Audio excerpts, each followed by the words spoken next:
Welcome back to another episode of the Supply Chainy Podcast. I am your host, Nathan Chaney, and today we're going to be talking about the intersection of 3PLs and commercial real estate with my guest, Summitt Hogue.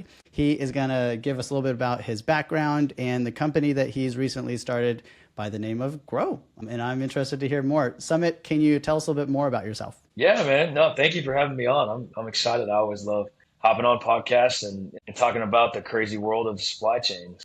Let's do it. Yeah, man. So I grew up in Lubbock, Texas. I don't know if you ever been out to Lubbock, Texas. I lived in I think we both went to Friendship School District That's or something like right. that, That's right? right. Yeah. Friendship High School. Yeah. Man, Lubbock is a special place. It's a special place. Great place to be from. But yeah, I grew up out there on a cotton farm out in Brownfield, just south of Lubbock.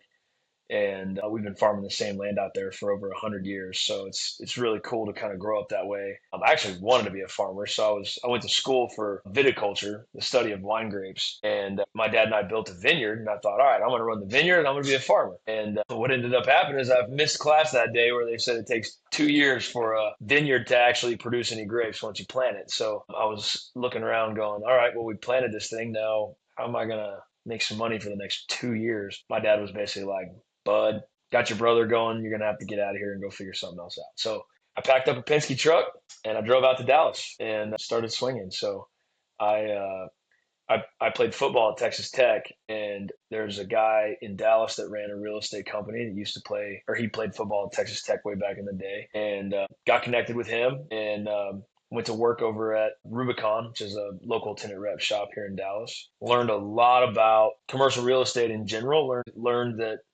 there's a lot of crazy ways to operate a commercial real estate business, and a lot of folks do it very similar. I had to sort of figure out a way to differentiate myself from the guys that are out there and been doing this for 30 years. And I mean, I'm trying to walk in people's doors and say, hey, let me represent you on your real estate. They're they've been working with the same broker for 30 years. I've been alive for 22 years, so not sure how I'm going to win that business. So anyway, that's kind of how it progressed. I figured out this new way of doing what I'm doing, and left that company to start this one, and that's how it all happened. That's how we got here today. Well, it seems clear that you have some kind of entrepreneurial itch about you, going back to planting, grapes and a vineyard and whatnot. It seems like you've always had this idea in your head that you want to build something. Is that true? Yeah, absolutely. I mean, it's kind of just the way I grew up. Everybody in my family has pretty much all owned their own businesses, right? So I just grew up knowing, like, all right, I'm going to figure out a way to do something myself. I don't really want to work for somebody else, but I'm going to go work for somebody else in different ways just to go find out what I really want to do, what I'm passionate about, and then I'm going to go build something myself. So that's really how it's just kind of in me from when I was growing up. I just knew this is something that I really wanted to do. So yeah, awesome. It's cool to hear those kind of stories about how people get started up. Of all the things, you fell into the commercial real estate world, what were some of the other things that you might have looked at? Like, you had this connection with a fellow football player that kind of got you into. Did you consider doing anything else? That's a great question. First off, I was trying to be a farmer, and that didn't work out. And then we did the vineyard thing where we were trying to, because I was going to be a cotton farmer with my dad. But then I thought I was going to build wine grape vineyards for other people because we built ours. So I thought, hey, I'm gonna go out and build other people's vineyards for them because I know how to do it now. And so we built a couple vineyards, and it was good. I mean, it's just not a consistently throughout the year. There's just like projects when you're getting ready for planting, and then you don't have anything else to do. So the first job I had outside of that was with Capital Asset Resources, and I was a bank broker. I did it for about a year, and I realized it just wasn't for me. But it's a good business. They're still crushing it. It just wasn't exactly what I didn't fit super well with, and so I decided that I wanted to go find something else. So that after that was when I went to the guy that owned Rubicon and decided to go get into commercial real estate. Yeah, it was really between like med device sales or I pretty much just was like, what could I go sell that, like, I don't want to have to work weekends and sell cars and have to sell 50 a month, you know what I mean, or whatever. Yeah. Nothing against car salesmen. That's not a schedule that I really wanted to have, you know what I mean? So I was like, I want to find a schedule where, I don't have to sell a whole lot of something, but when I do sell something, it's extremely valuable. And that's part of the reason I really gravitated towards commercial real estate. Right. Nice. Okay, I'm not going to get the opportunity to ask this question to many people. You're uniquely qualified in this. Can you like in like 1 or 2 minutes just talk about the logistics and supply chain of cotton farming? Because that just seems interesting.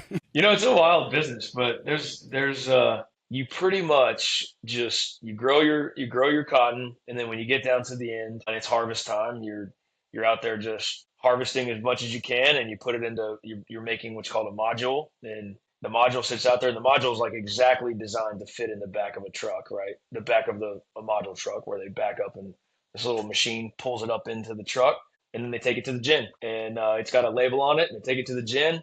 And they run it through the gin, and they know whose it was when they run it through, and then they tell you, hey, here's what your yields were, and here's how much you're getting paid. So it's actually pretty simple on that front. But then after they gin it, actually I've played with this a lot actually on this side of things, just because there's a lot of cotton warehouses in Dallas where they're just full of bales of cotton. So once they take the module and they gin it, they turn it into bales of cotton, and then that's what they're mass producing and putting in giant warehouses and then selling off to China. So it's been interesting to be able to like be on the logistics side of it on this side, putting cotton in, clients' warehouses, and just thousands and thousands of bales of cotton stacking them in there. Yeah. It's pretty cool. Is that when I think of lots of things like that in a warehouse, I also always think about the fire Oh risk yeah, you sort of gotta. stuff. The suppression systems probably got to be pretty Yeah, because man, those things can catch sufficient. on fire. A module can catch on fire literally just from like the stripper. It's called a stripper, the cotton stripper. Hmm. Like a one burr in the cotton stripper that just got hot can just be in the middle of a module, and just it'll just fester in there with one little spark, and then it'll Yeah. just ignite and turn that thing into a blazing fire. It's crazy. I recall driving through the fields out in West Texas and seeing these modules, these units of cotton. What's the street value of something like that sitting out in the field? Is that like hundreds of dollars, thousands of dollars, $1 million? Like, That's a great question.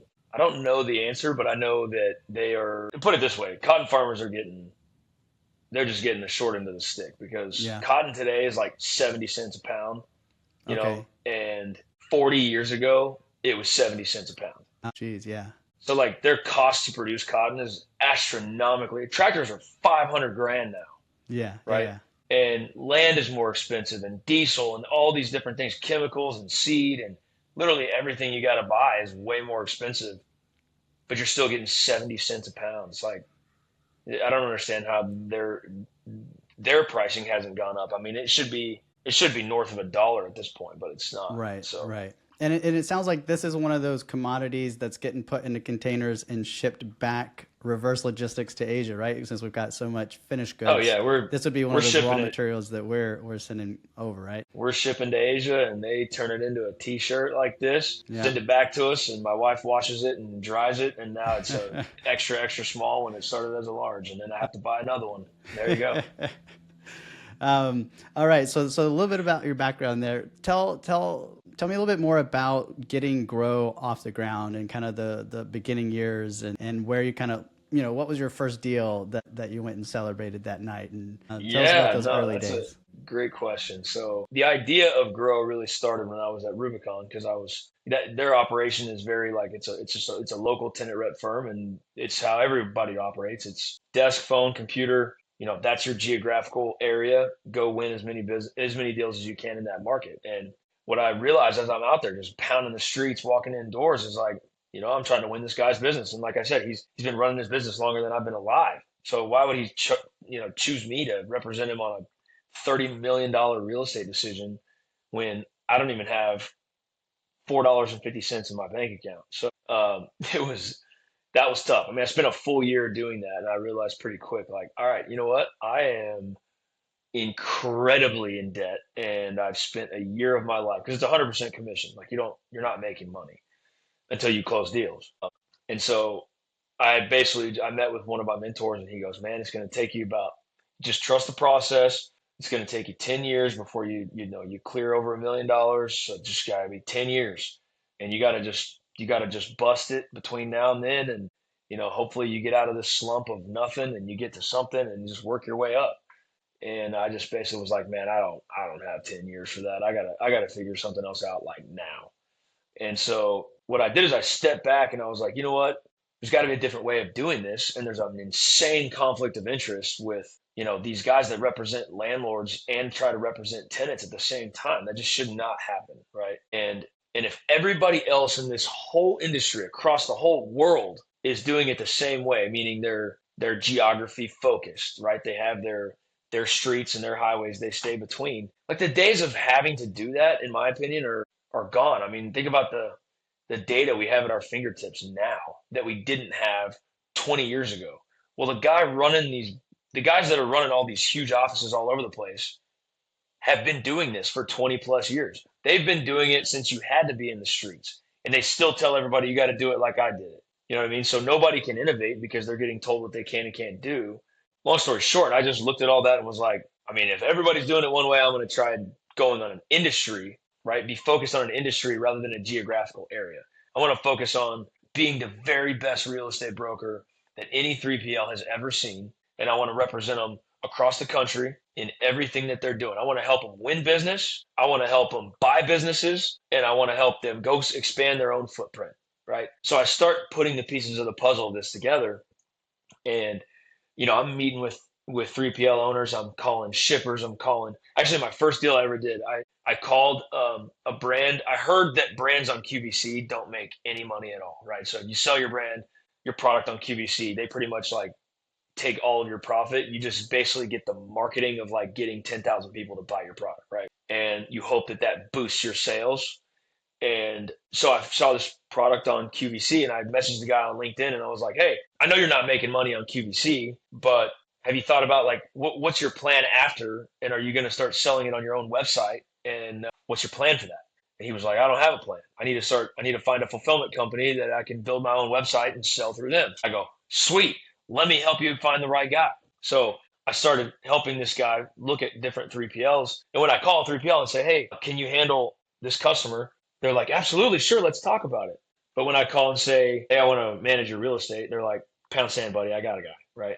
So I figured out pretty quick that when I bring this 3PL of a brand, an opportunity, that they're going to be way more open to talking to me and then hearing out what I got to offer. Right. I started putting all these pieces of the puzzle together, and the first deal I ever did was out in LA, and it was a guy from Midland, Texas, actually. He grew, or Odessa, I should say. He'd be mad if I said Midland. Odessa, Texas, and he grew up out there. Went and played. He was a quarterback at A&M, and then he went to become a Navy SEAL, and then he started a 3PL business and runs it in LA. And just crazy small world of how we both tied back to West Texas. His dad and my grandpa are buried in the same cemetery in Brownfield. Anyways, I thought it was crazy how all that came together with a guy in LA. And it was my first deal. We put him in a 200,000 foot building in LA, and then I was off to the races after that because I got out of debt with that, and that bounced me back quick. And then I just started hitting them. And then I quickly realized after 2 years of that, I was like, man, this is starting to turn into a machine. I should restructure what I've got here, or I need to go do this for myself. And so I tried both, and I tried to have the conversation. Didn't work out for a couple of reasons, but I decided, you know what, it's better time for me to go start this on my own. You know what, I've got a baby almost here, and COVID just hit. It's the perfect time to go start your own company. Yeah, yeah. Yeah, it was a wild time, but that's when Growe was kicked off. And then we went from there, man. And it's been 4.5 years of just swinging for the fences. And now we've got a full office in here, and we're actually moving in about 10 days to Lincoln Center, right at 635 in the tollway to a new office. First office was my house. Second office was spaces, like a co-working space. The third office was a warehouse, my buddy's warehouse. We just threw a bunch of desks in the warehouse and had a golf simulator, which is cool, but not a great place to like build a company. It was a great place to have fun for like a year. And then I realized, like, you know what, we're going to build a business, we got to get out of here. So then we had my second kid. So we moved right next to my house in a little office up here. And now it's time to go like move into the high rise and set this thing up with, a nice office and go recruit and build a machine. So that's where we're at right now. Excellent. Excellent. Before we talk a little bit more about kind of what differentiates you from other folks and all that sort of good stuff, I would love to hear kind of over the last 4.5 years, what was like your high point? Like what was the biggest kind of coolest thing that happened, and what's been the low point other than, your very, very early days, but was there some kind of just fumble that happened that you learned a lot Dude, from? 1000%. So I'll start with the high point. And the high point for me was for the last 8 years, I've been chasing this one guy, and it's a company called Barrett Distribution. And man, I have been giving everything. I flew to a conference I knew he was going to be at. I couldn't afford to go to the conference, but I flew to the conference and I got my hands on how to get in, or like what the schedule was. And I just sat in the lobby and I was just watching people walk by, like looking for his LinkedIn picture. And I saw him twice, and I just didn't have the guts to get up and talk to him. I just chickened out. And the last time I saw him, the dude's walking by. He's got his bags, like he's heading out. This is like day 3 of me sitting in this lobby. And finally, I'm like, you know what? I just got to do it. So I go up and I start helping him with his bags. And I'm like, hey, Arthur, how you doing? And we're talking for a minute, and I helped him put his bags in his car, and he tried to tip me. He thought I worked at the hotel. And I was like, whoa, no, sorry, no, I'm a real estate broker in Dallas, and he's like, oh, I'm sorry, Anyway, it was a hilarious story. And then you fast forward a couple years, and and then things started to really pick up. So I was at that same conference. I was speaking on the real estate panel this time, and I met him after. We got to have another conversation, and things kind of progressed. And he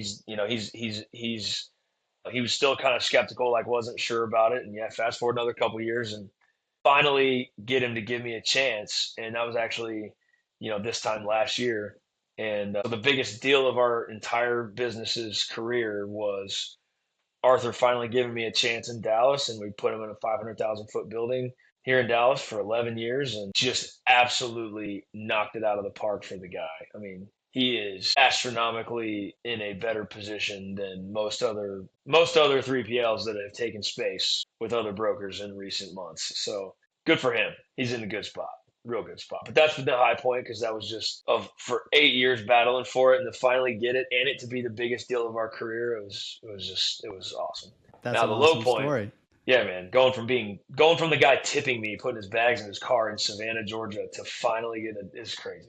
But so the low point, man, and this is just in any business, it's just, finding the right people is really, really important, right? And hiring the right people. If you're gonna, I'd say of all the things I've done in my life, from farming to walking on at Texas Tech and playing football and going through the 5 a.m. workouts, all the crazy stuff you do with that, just in general, trying to be successful in real estate, like building a real estate business is single-handedly the hardest for sure. And what makes it so hard is really just finding the right people, and then learning how to manage and like navigate so many different personalities and that kind of thing, right? Like you can't recreate yourself. And I think that's probably one of my biggest faults, is that I'm like, do this, do this, do this, and this, and it will result in this. And that's not usually how, some people don't hear what you're saying. They hear something totally different. And that just doesn't work well. So refining myself to be a better leader and learn how to like understand different personalities and what motivates different people. We had to go through a couple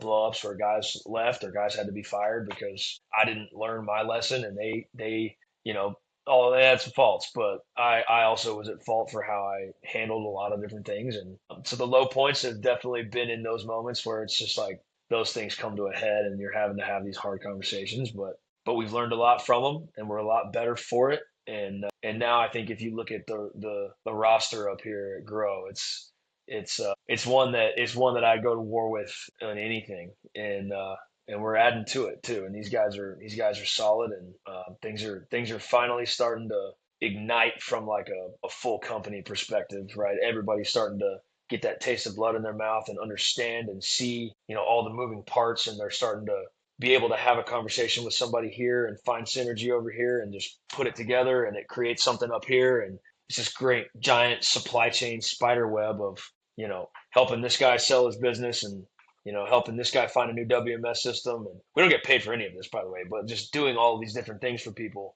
helping this brand find a 3PL over here. And a lot of moving parts. You got to speak a lot of languages, but things are really rolling. Yeah, awesome. Thanks for sharing those. I would imagine that the high point inspired somebody and the low point inspired somebody too, right? So thanks for sharing. Yeah, man. Can we talk? So we kind of drill into a little bit more of the technical things. One thing that I noticed when I'm looking at your name is you have this SIOR thing behind it, and Yeah. from what I've heard or what I've seen a little bit on is that's kind of that's kind of like a big deal. Can you talk a little bit about that? Yeah, yeah. So it's the Society of Industrial and Office Realtors, but what it really is like it's a qualification for the best brokers in the world. Okay, so it's a worldwide organization, and each city has their own qualifications for you to actually become an SIOR. So Dallas and LA, or maybe New York. I think Dallas, LA, and New York are the three hardest SIOR chapters to actually get into, and for a lot of reasons. But you essentially have to. I mean, you've got to hit a certain level of production for at least 3 out of 4 years, and then you got to go through interviews. You've got to prove a lot of things. You got to take a bunch of classes and pass a lot of tests. Like you got to jump through a million hoops to like get approved to finally become an SIOR. And honestly, I learned about it early in my career, and I thought, you know what, I'm gonna make that. That's a goal for me that I'm gonna be a part of that. And it's a big deal for me because when you're starting your own company and not a lot of people know who you are or what your business is. When you reach out to brokers trying to get an understanding of a certain market, sometimes they just don't take you seriously because they don't know who you are, right? But when I have SIR by my name, now it doesn't matter where you are in the world. If I reach out to you from broker to broker, there's a level of respect that's just like, okay, this guy's serious, right? I'm not just dealing with a random person. This guy knows what he's doing. So that's been awesome, and I love the camaraderie of that. And then they have a conference 2 times a year where you just go get together with a bunch of the best brokers in the world and just learn from each other. And it's a really cool deal, man. I've made some really good friends, and I've learned a lot from a lot of good brokers around the world. So when you're kind of describing how Growe works and kind of your go-to-market strategy, you've kind of got a unique thing. You're focusing on 3PLs. You play a little bit of matchmaker here and there, and clearly you're finding some success in the model. And typically, when someone is doing something innovative and finding success, there'll be other people that try to kind of tag along and adopt some of the methods. Have you find that to be happening a little bit? Oh man, yeah. I mean that's natural, right? Like when you're seeing success, it's at first I was really trying to keep it close to the chest. I really didn't put a whole lot out there, and because I was nervous about that. But we got to a point where we had a really good grasp on market share, and I decided, you know what, let's just start marketing it and really putting out there what we're doing, because there's so many people that just don't know and they don't understand. So we started heavily marketing that, and obviously when you start doing that now, a lot of people are going to pick up what you're putting down. So we've got a lot of competition that's starting to kind of creep in to do what we do, and that's okay. I think imitation is the purest form of flattery, and I take it as a compliment. Honestly, it's good though. But our business is so unique. It's very very different than any other real estate company, because it's so focused on this one specific industry, and we do so many different things for these people. It's wild, and there's a lot of different. We kind of put it this way: we've married two businesses together, and they're so harmonious together. It's crazy. Like they just feed each other. And what that means is, like, if it's create space and fill space, create space and fill space, right? Is all what it comes down to. So what I learned when I started reaching out to all these 3PLs trying to get into the 3PL world is like, my first question was, have you ever thought of expanding to Texas? Because I was just trying to get somebody that was in Indianapolis to open up in Texas, and then represent them here. I didn't even think about like all of the stuff I'm doing now, but I kept hearing guys go, "Well, I would if I had a deal, I'd open up there tomorrow." And I was like, "All right, well, I better go get a deal." That's when I started looking at QVC, and that's how all that spurred up. So then I started cold calling like director of supply chain for different brands, and I'm like, "Listen, here's what I can do. I'm 100% free. Like I will save you so much time in searching for a 3PL because I've been doing all this research." Now, early on, I was just kind of figuring it out. Now we know who's good at what. We know who has space where. You couldn't name a market around the country that we haven't done a deal in, or don't have a 3PL that we know in that area, right? So we can help these brands and shippers and manufacturers find providers, right? That's what really separates us a lot, because and then on top of that, like the traditional real estate firm, even if somebody at CBRE decided that they wanted to start doing what we do, they land a new 3PL account that wants a building in, they're based in Indianapolis and they want to put a building in Texas, they have to hand it off to the Texas like to the Texas office. But when you do that, it's just insane that this is even legal. But like when you do that, you hand it off to a local guy, and that local guy is supposed to be the local market expert. But the reality is, it's to him, he doesn't have a relationship. He just is looking for a transaction, right? All he cares about is getting a transaction done. He doesn't really have that relationship like the guy in Indy does. So if the only way to build a long-term profitable brokerage business is to have do a lot of business with the same people, then that local guy that you got handed off to, who's he going to end up ultimately doing the most business with over his career? The landlords in his market, because they've got 15, 20 million square feet and you're looking for 100,000 square feet. He's trying to represent you when he really wants to represent Prologis on their 20 million square foot footprint, right? So how is he supposed to actually have your fiduciary like, how is he supposed to serve you the right way and properly represent you? I just don't see how it can happen. What ends up happening in reality is you get a market deal. And a market deal is whatever they tell you a market deal is, because that's what Prologis underwrote when they built the building or they bought the building. So they make sure that Prologis hits those numbers and tell you got a market deal. And I don't want to get my clients market deals, period. So when I'm representing a 3PL, I go into the market and I find the best deal. I don't find the market deal. I find the best deal. So I'm going to go find which landlord is the most motivated and really wants our business, and they're going to compete for it, and they're going to do whatever they have to do to get it, like what I did for Arthur Barrett here in Dallas, right?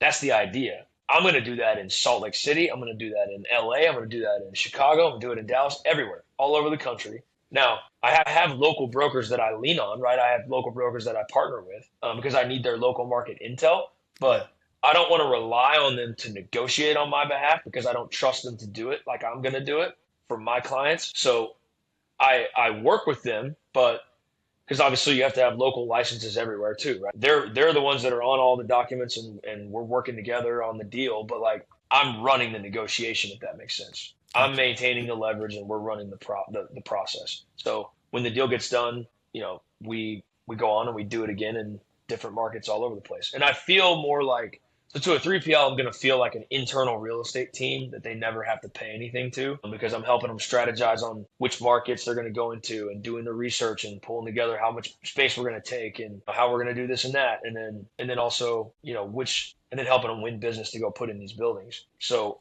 we like to call ourselves like, the chief growth officer that you never have to pay, right, to the 3PLs, because we're going to help them with, you want to expand in Chicago, but you don't want to go just lease a building and you don't have an anchor yet. Well, let's just go find somebody you can buy. So then we get out there and we make some introductions and bam, XYZ Logistics bought TWF Logistics. You know what I mean? So, and then now we get a real estate deal out of that because we got to sign the lease and they want to expand it. So boom, everybody wins. I get the real estate fee for representing their interest, but then they just acquired a new company in Chicago. So that's another way we add a ton of value to our clients on that front too. So one of the roles that you play is that 3PL matchmaker, and there's a handful, over the recent years of folks that are just solely in the business of helping brands, find 3PLs in the markets that they need and helping them do that shopping and stuff, which is a service that you kind of provide. But could you, since you are somewhat of a competing entity to that sort of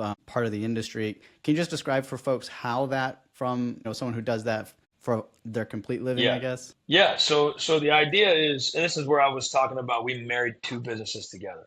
Okay, we married the real estate brokerage business, national industrial tenant rep brokerage business, which is a lot of ways to describe what I'm doing, with the 3PL matchmaking businesses. Because when I bring a brand or a shipper to a 3PL, they're not going to pay me for that. Okay, and the reality is, if you go to like some of these guys that market themselves as, hey, we're 3PL matchmakers, what they're really doing is saying they're free to you, shipper, but when they pair you with a 3PL, that 3PL is marking up what you're paying, because they've got to pay them a commission every month. So every bill you pay, you are still paying the guy that brought you to this 3PL, if that makes sense. And that's okay as long as they're open about what they're getting paid and like what's going on, right? Like in real estate, like it's a set market fee. I'm not hiding anything that the landlord is going to pay me, and this is what they're going to pay me. This is the percentage that they're going to pay me, period. But a lot of these matchmaking folks out there, they don't even say anything about it. They don't tell anybody how much they're going to be paid. And then when the deal gets done, the brand has no idea that, 5 to 8% of what they're paying every month is just turning around and going back to the guy that made the introductions. So and I'll be honest, like when we started this, I thought, oh, this is brilliant. I'm going to have two streams of income because I'm going to bring brands to 3PLs. They're going to pay me commission. And then I'm going to also do their real estate. And what I learned over time is that's just not that doesn't fundamentally work really well, because then the 3PL starts to see us as just another vendor. If that makes sense. Like you're just bringing me deal. They loop me in with other vendors, and I don't want to be that. I want to be such a strong partner where they're sitting there like, you bring me so much value and I don't do anything for you. Like I don't have to do anything for you other than let you represent me on real estate. And then when you represent me on real estate, you knock it out of the park. So I would work with you on real estate anyways. Yeah. And so now I feel like, you get what I'm saying? Like once they give us a shot on real estate and we show them what we really can do, they're like, I can't believe it took me this long to give you a chance, like Arthur did. Like that same conference, going back to the Arthur Barrett story, that same conference, fast forward to this year after we got that deal done, he's walking around that conference with a Growe hat on. And I'm like, man, I went from at this conference, couldn't afford it, getting tipped by Arthur Barrett, to him wearing mine at the conference because I just knocked it out of the park for the guy. And it's an 8-year transition, but I think that's one of the craziest things ever. But yeah, man, awesome, it's wild how this has evolved. But the reality is, like, if you're a brand out there, you're a shipper that is, that ever goes out and looks for 3PLs in different markets, getting on Google is effective sometimes, but a lot of times you can end up finding somebody that's going to tell you what they can do one thing and they've never done it before. You know what I mean? Seen a lot of 3PLs do that. They sometimes can overpromise and underdeliver. But the reality is for us, like I know who's good at what because I've been in their buildings. I know who has space where because I probably leased them the building, right? So I know when there's an excess amount of space in somebody's warehouse and they're going to get aggressive to go. They really want some new business, right? And then flat out, just like, look, these guys really know apparel and they're really good at it. They've got 5,000 SKU apparel counts and they crush it. So if I'm an apparel brand, I don't want to go with somebody who's never done apparel before because that can be a disaster, right? I want to go with somebody that knows what they're doing. And I can make sure that the Rolodex, right, the competitive set of 3PLs that you're evaluating know what they're doing and they have experience in whatever your product is, right? So that makes sure they got the technology, they've got the space, they've got the expertise, and then you can confidently know that the 5 providers that are competing for your business are all going to be a good fit. It just comes down to pricing, and it comes down to culture, who you fit with, who you just like talking to and being around, and then you should be set up from there with a really good relationship with a 3PL that's going to do a great job. And you don't have to be bouncing around all the time and jumping to different 3PLs because that is There's definitely cost associated with that. Right. Okay, so as we kind of wrap up here, my last question, which typically I tuck in there earlier in the episode, but usually try to ask a question on behalf of all the business students out there, which was kind of you. I don't know. Would you have been in the science end of? Oh man, university. I should have. If I could go back to one thing I would change is that I would go get a business degree because I got a degree in viticulture, study of wine grapes, and that helped me for about 2 months, and then I had to just figure it out on my own from there. So yeah. So if you could redo it and you were going to try to land yourself in the same seat that you're sitting in right now, what would you have done differently? School wise, would you just done general business type stuff? I mean, there's real estate degrees out there now, right? So here's the thing about real estate. It's not a business that. It's not necessarily a business that you can just teach somebody in a classroom. Okay. So like you can understand the fundamentals of real estate by getting a business degree with an emphasis in real estate. You'll understand fundamentals of cap rates and underwriting and where the value really comes from and how to cash flow a property properly, right? How to use debt the right way. Like you can learn all those things, which is killer information for you to know, by the way, especially if you're going to invest in your own real estate deals. Like that's great. But for me being a broker, like just I wish that I could go back and get a supply chain degree because I had to teach myself supply chain. I didn't know anything. I didn't know the first thing about supply chain. I never even noticed the warehouses that were everywhere. I just drove right past them, right? But I wish I would have got a good understanding of how the supply chain works, and I had to learn that. And then I got into real estate working with supply chain entities because that would have been a killer route. One of the guys in my office, that's what he did. He got a supply chain degree from Arkansas, and he's come in here and he's 23 years old and he's already blown to the top of the list. I mean, he's crushing it. And a lot of it comes from the fundamentals that he learned in the supply chain and speaking that language and then learning real estate and being able to put those two together and just having a jump start on understanding that. That was really, really big for him. Yeah, sweet. And it almost sounds like if you layered on like a minor in marketing for that sales piece and that, how to sell and present yourself. Yeah, see, that's always good. I mean, if you have any intention of being in sales at all, like a broker, you are a salesman. So you're selling yourself and your services. But a lot of real estate,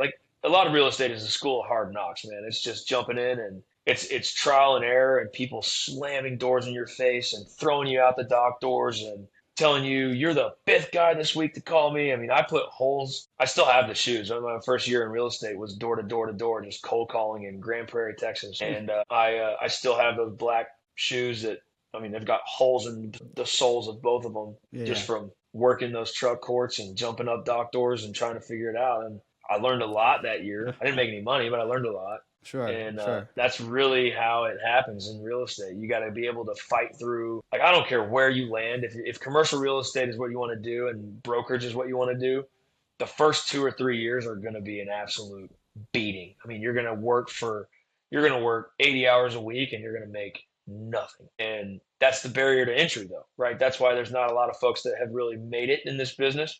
I saw so many people come in and quit. Just same concept as walking on a football team, right? I was just a little walk-on from Lubbock, Texas, and walked on up there, and I saw probably 150 guys come in and quit because they couldn't take the heat.